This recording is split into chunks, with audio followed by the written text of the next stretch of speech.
Hi everyone, today we're going to be reading chapters 29 and 30 from James and the Giant Peach. Chapter 29. It seemed like a long time before the seagulls were able to pull the peach away from that horrible rainbow cloud. But they managed it at last, and then everybody gathered around the wretched centipede and began arguing about the best way to get the paint off his body.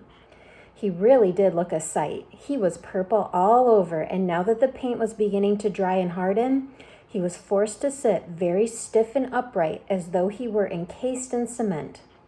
And all 42 of his legs were sticking out straight in front of him like rods. He tried to say something, but his lips wouldn't move. All he could do now was make gurgling noises in his throat. The old green grasshopper reached out and touched him carefully on the stomach. But how could it possibly have dried so quickly, he asked.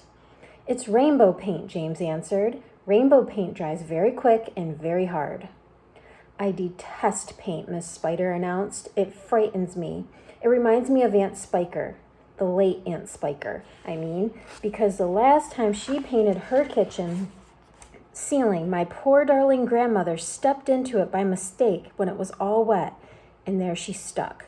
And all through the night we could hear her calling to us, saying, "Help, help, help," and it was heartbreaking to listen to her. But what could we do? Not a thing until the next day when the paint had dried. And then, of course, we all rushed over to her and calmed her down and gave her some food. Believe it or not, she lived for 6 months like that, upside down on the ceiling with her legs stuck permanently in the air. She really did. We fed her every day. We brought her fresh flies straight from the web. But then, on the 26th of April last, Aunt Sponge, the late Aunt Sponge, happened to glance up at the ceiling, and she spotted her.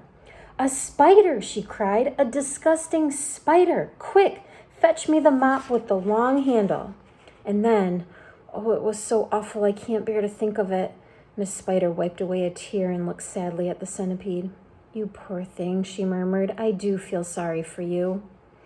"It'll never come off," the earthworm said brightly. "Our centipede will never move again. He'll turn into a statue, and we shall be able to put him in the middle of the lawn with a bird bath on the top of his head." "We could try peeling him like a banana," the old green grasshopper suggested. "Or rubbing him with sandpaper," the ladybug said. "Now, if he stuck out his tongue," the earthworm said, smiling a little for perhaps the first time in his life, "if he stuck it out really far, then we could all catch hold of it and start pulling. And if we pulled hard enough, we could turn him inside out and he would have a new skin." There was a pause while the others considered this interesting proposal. "I think," James said slowly, "I think that the best thing to do..." Then he stopped. "What was that?" he asked quickly. "I heard a voice. I heard someone shouting." Chapter 30. They all raised their heads, listening. "Shh, there it is again." But the voice was too far away for them to hear what it was saying. "It's a cloud man," Miss Spider cried. "I just know it's a cloud man. They're after us again." "It came from above," the earthworm said, and automatically everybody looked upward, everybody except the centipede who couldn't move. "Ouch," they said. "Help, mercy, we're going to catch it this time." For what they saw now, swirling and twisting directly over their heads, was an immense black cloud. A terrible, dangerous, thundery-looking thing that began to rumble and roar even as they were staring at it.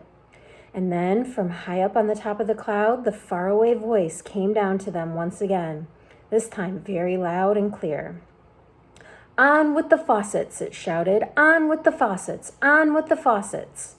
3 seconds later, the hole underneath of the cloud seemed to split and burst open like a paper bag, and then out came the water.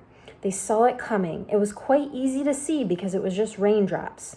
It wasn't raindrops at all. It was a great, solid mass of water that might have been a lake or a whole ocean dropping out of the sky on top of them.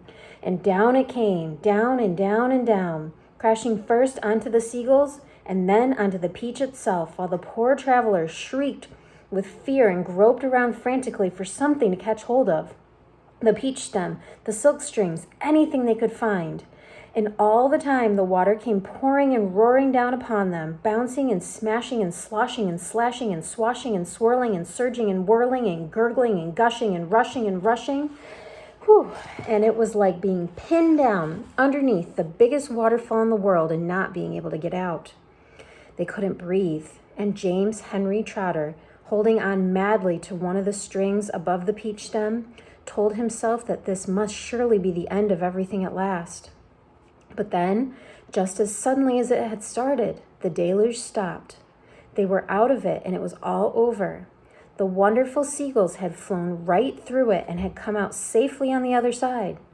Once again, the giant peach was sailing peacefully through the mysterious moonlit sky. "I'm drowned," gasped the old green grasshopper, spitting out water by the pint.